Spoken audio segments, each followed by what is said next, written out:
മുണ്ടക്കയം ഗ്രാമപഞ്ചായത്ത് 13-ാം വാർഡ് പുഞ്ചവയലിൽ നിന്ന് മത്സരിക്കുന്ന UDF സ്ഥാനാർത്ഥി ജോൺസന്റെ വീട്ടിലാണ് മോഷണം നടന്നത്. സ്ഥാനാർത്ഥി പ്രചരണത്തിന് പോയ തക്കം നോക്കിയാണ് മോഷ്ടാവ് പുകപ്പുരയിൽ സൂക്ഷിച്ചിരുന്ന 30ഓളം ഷീറ്റുകൾ അപഹരിച്ചത്.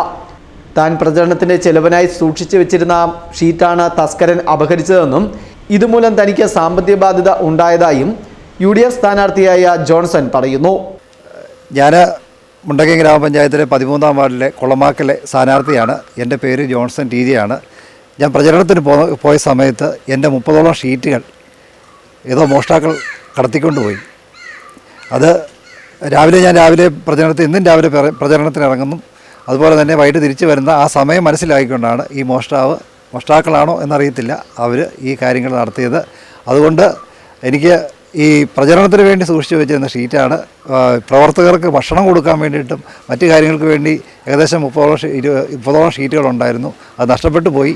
അതുകൊണ്ട് എനിക്ക് വളരെയധികം സാമ്പത്തിക ബുദ്ധിമുട്ടുകൾ വരുന്നുണ്ട്. അത് ഫെസ്റ്റൂൺ ന്യൂസ് മുണ്ടക്കയം.